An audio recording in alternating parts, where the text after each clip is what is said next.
Well, here we are. Miriam, why don't you look around and kind of get used to things? I want you to be comfortable about it, okay? Ione, you and Babs do the same thing. So this is the judge's chambers? Huh? Yeah, this is it. Well, I'm glad at least we're not in the courtroom, because last time I was in a courtroom was when I divorced Paul.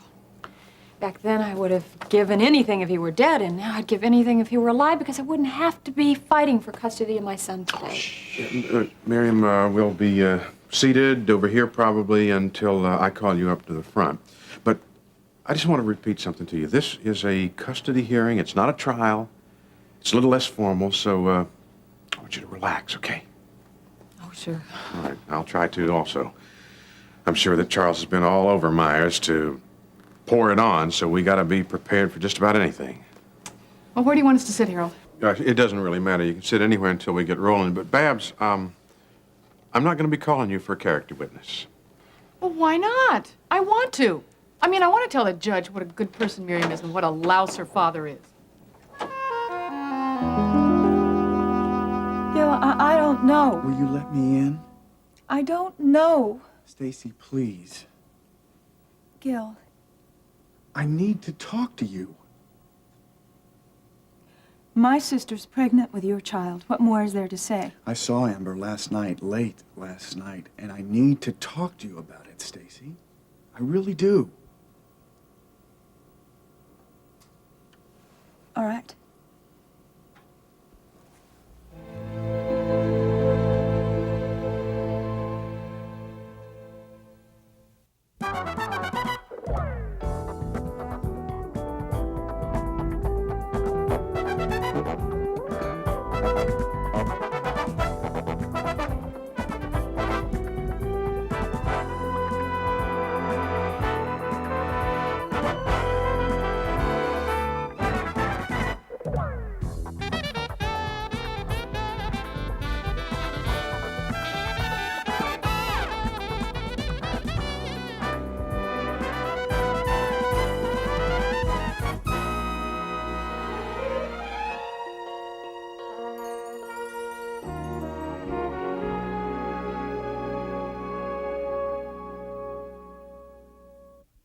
Stacy. Please don't.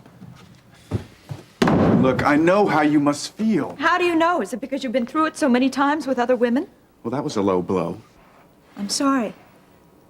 I thought you'd changed. I have. When I met you. And if I have changed, it's because of you. Then how is it that you and Amber... Stacy, I thought you knew. It happened before we met. Well, before we got to know each other. It was when Amber and I were still sort of living with each other. Stacy, please tell me that you believe me. I want to. Then do, because I promise you I'm telling you the truth. Even if it is the truth, Gil, what difference does it make? Amber's still carrying your child, and that means It doesn't mean anything. How can you say that? Amber doesn't care about me. She doesn't care about me or that child. All she wants to do is hurt me and you and drive a wedge between us. She intends to have an abortion. Did she say that? Yes, in no uncertain terms. And how do you feel about that? How do I? Well, I don't know. Relieved, I guess. I haven't thought about it very much. Last night, after I saw Amber, I really wanted to come back and see you, but it was so late, and I figured that we needed time. Well, what's the matter? You said you feel relieved. Doesn't it bother you? At least a little bit? What, that Amber's gonna get an abortion? Yes. Well, how do you want me to feel? Like a proud papa? Well, I don't. I wish it had never happened. Wish I'd never met Amber. But is that what you really want? Do you really want Amber to have an abortion? Yes. No. I don't know. I don't need this complication in my life. I don't even know how it happened. I'll tell you how it happened. I know that Amber didn't even want this. She's no fool. And I'm not the first one that she's had in her life either. Well, you're the last, and I guess that's what counts, huh? Stacy, Would you continue this conversation with me at another time, please, Gil? yeah. Okay, I guess we both need some time. Will you Stay. just go, please?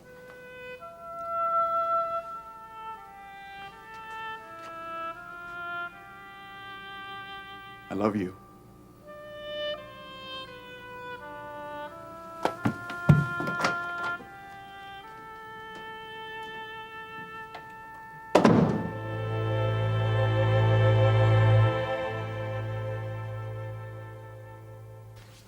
Morning, Harold. Counselor? Hello, Daddy. Good morning, ma'am. Charles, let's limit your conversation with Miriam. I think it's better all the way around. Well, I didn't want to appear unfriendly. But we don't want Miriam to feel too comfortable either. Oh, all right, all right. Charles, if you are concerned with appearances, watch the overconfidence. Now, you are struggling for the custody and the welfare of your grandson. Remember that. Mm-hmm. If he winds up with Miriam, it'll affect the rest of his life. Now, you need to show your concern about this. All right, I see. And nothing turns a judge off faster than cockiness. Remember, you are petitioning. You're not just waiting for the judge to come around. Okay, all right. Fortunately, you have almost an airtight case. My father looks so confident. Oh, he always does, Miriam. Don't let it get to you. I know, but he looks like he has already won. Sweetheart, the boxing match isn't even over, so don't go declaring any winner. And just keep your eyes away from him now. It makes me sick the way he gets to you. Oh, Miriam, I know it says in the word to honor thy father, but your father and the Lord haven't seen eye to eye in a long time. And I tell you right now, I'd rather be in your shoes than his. Now, Dan, what about this judge? Well, he seems to lean more toward the traditional approach. Well, is that good or bad? Well, neither one, really. It just means that he may go with the traditional bias in favor of the child's natural mother. But that's just an inclination. That doesn't mean he'll rule in Miriam's favor. I'm going to ask that you be awarded temporary custody of Eric during the hearing. And then the court will appoint a social worker to investigate both you and Miriam. After they've done that, you can expect me to begin to present our case. Well, when do I go on the stand? Oh, I'll call you first. Oh, okay, good. Okay. Yeah, you look like you've relaxed a little bit. That's good. If you only knew, Harold.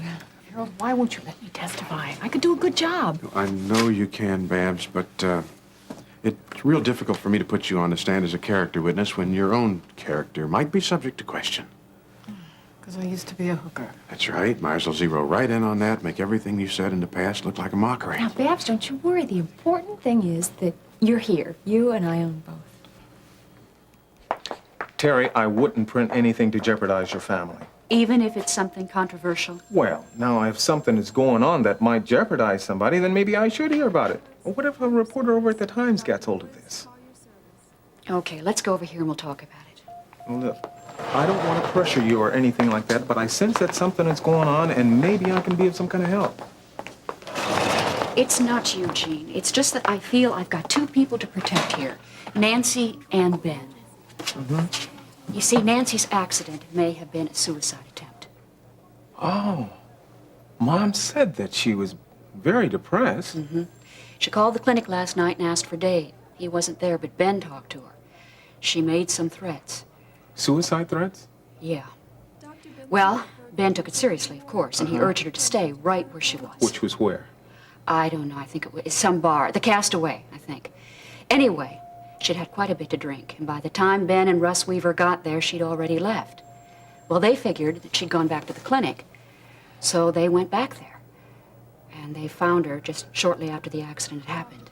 Well, it sounds to me that Nancy was pretty lucky. Yeah, especially since Ben did a tracheotomy right on the spot, which saved her life. But, But what, Terry? well, once they got to the hospital, Ben did an open laryngeal exploration with stenting. Wait, what exactly is that? I don't understand. It's a piecing back together of the larynx. Nancy's larynx had been crushed. Ooh.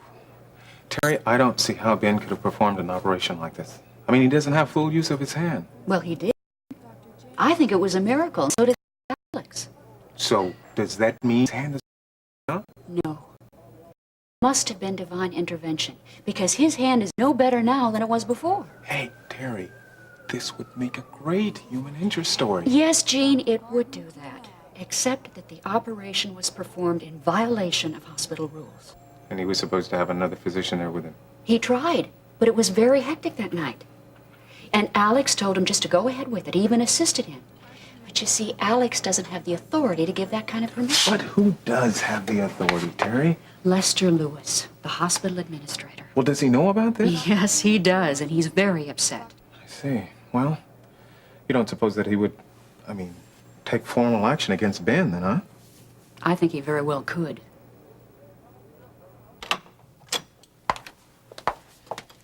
Well, right now, Eric is playing over at the Redlands. And if anything's on his mind, it's his father. All he knows is that he misses Paul and... Babs, I still don't think that he totally believes that Paul's dead. That makes this whole thing really seem shabby. Well, don't go talking yourself into a pit now. You're here for Eric's sake. Now, do you think your father really cares or knows how Eric thinks or feels? No. Well, then, get in there and fight for him. That's what this whole thing is all about. Babs, I want to, but my father has so much going for him and his side. What? Money? Clout? That's not what Eric needs. Stability, Babs. Oh, stability, my foot! Look, you're still trying to undo all the things your father did to you all these years. And I might add, you're thinking just the way he wants you to think right now. Is that what you want for Eric? No, of course not. But the problem is they can bring up all of these bad things about me, and I can't deny any of them. But that's in your past, Miriam, just like my past is in my past. Look, the only thing that seems to pick you up is what Ione says, so I'm going to say it too. If you and God are really friends, you ought to put a little trust in him. You have done nothing to be ashamed of. And your father doesn't know you any better than he knows Eric. So you just march right in there and you just show him that you're not afraid of him. Him or that ambulance-chasing lawyer of his, either one. Okay. Okay. You ready? Yeah. I'm ready. It worked.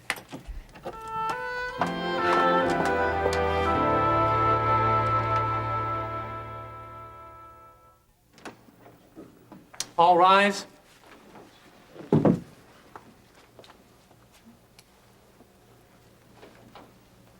Please be seated. We are here in the matter of custody of Eric Mason. Are the petitioner and his attorney prepared to present their case? Yes, we are, Your Honor. Are the respondent and her attorney prepared to respond to the case? We are, Your Honor. All rise, be sworn in. Do you solemnly affirm to tell the truth, the whole truth, and nothing but the truth, so help you God? I do. Would the petitioner or respondent please approach the bench? Do either of you have witnesses not here present? Yes, Your Honor. Then they will be sworn in as called. Your Honor, I have a petition for the court. Let me see it.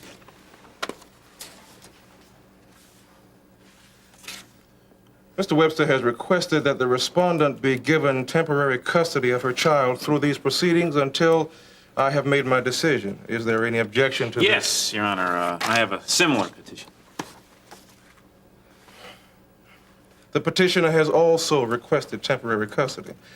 However, it is generally the procedure in cases of this nature to grant temporary custody to the party who is already in legal guardianship of the minor. Now, in this case, Mrs. Mason is the child's guardian. Therefore, I rule that Eric Mason remain with his mother until these hearings are completed. Good. It's the least he could do. Aren't you going to object? No. I expected him to do that. We'll keep our fire for farther on down the line. With what just happened, the key word is temporary. Thanks for coming, Dad. I had to talk to you. I have to talk to someone, and you're the only one I could trust. Look, Stacy, sweetheart. Look, if it's about Gil and Amber, I already know. You know that she's pregnant? As your mother told me. Well, why didn't she tell me? Why did I have to find out from Amber? Amber told you? She rubbed my nose in it. Oh, Stacy, I'm so sorry. What did Gil have to say? He didn't know. Amber set it up so that he'd find out from me.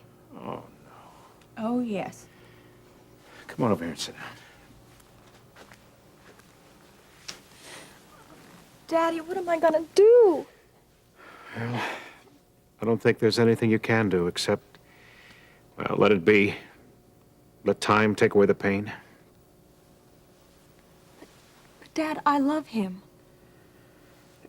Did you and Gil come to some understanding about your relationship? Not really. Neither one of us can think straight. Well, what about Amber? What about Amber? Has Gil spoken to her? Yeah, he went to see her last night. Well, was anything decided? How could it be? Stacy, I know you're not going to like what I have to say, but I think Gil and Amber should be married. Are you serious? Gil doesn't want to marry Amber. Well, that's crazy. Gil doesn't even like Amber. But Amber is carrying his child. Oh, well, not for long. Amber's going to have an abortion, and it's a good thing, too. Can you imagine Amber being a mother? Stacy, I know how you feel, Oh, believe no, me. you don't. I do. My heart's just breaking to see you this way, but Amber and Gil had a relationship going. Surely there must have been something there at one time. No, Dad, nothing but sex. Look, with time, if Gil is a responsible husband, maybe Amber will become a loving mother. Is that what you really think? You really think that Gil and Amber should be married? Well, I can't honestly say, Stacy. But I do know that they should both take a good long look at each other. Love can be rekindled. And every effort should be made if a baby's life is at stake. Can't you see that?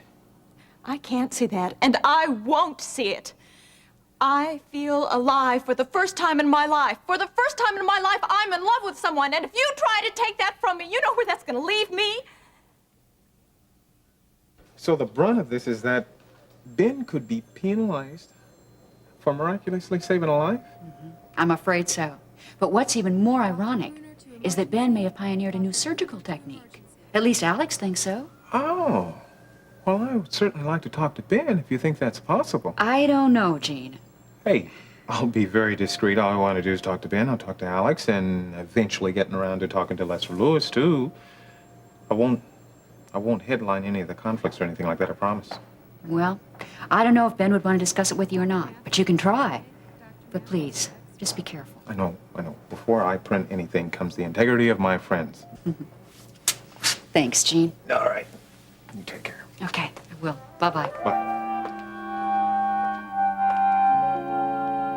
And to think I called you because I thought you were the only person I could trust. And I wouldn't betray that trust for anything in the world. Then how could you possibly want Gil to marry Amber? Because it's the only thing that makes sense. Makes sense. What about me? Don't I make sense? Dad, I love Gil. And Gil loves me. He just told me so. And I believe him, because he doesn't treat anyone else the way he treats me. If you knew, then you'd understand. Oh, Mom. Kate. I guess everyone knows now. It sure seems that way. Dave, I hope you haven't been giving Stacy some ill advice like you've been giving Amber. If you'll excuse me, I have to get to the clinic. Well, won't you even stay for breakfast? No. Look, I'll talk to you later, Stacy.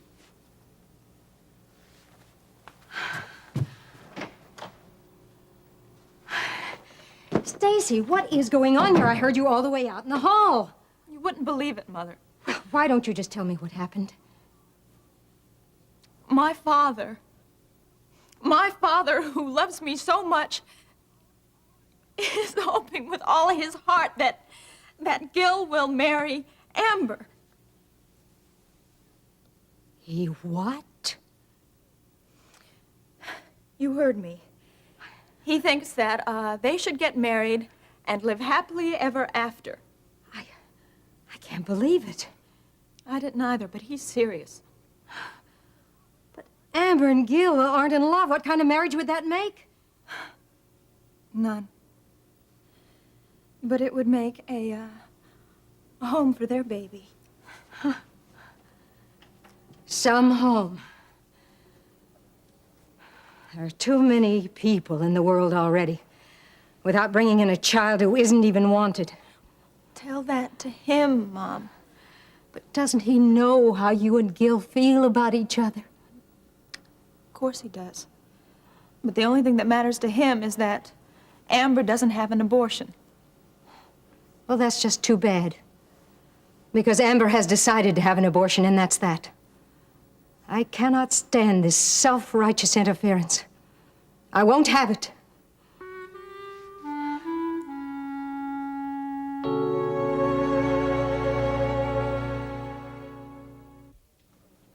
As is also customary procedure in such cases, I am appointing a child welfare worker from the Human Resources Commission to investigate the petitioner and the respondent. Now, any judgment that I make will be based upon his or her recommendation, together with the evidence presented to me in this hearing. Furthermore, let this party be advised that the whole test in this case is the best interest of the child, Eric Mason. If there are any witnesses present, you will please go to the anteroom and wait until you are called.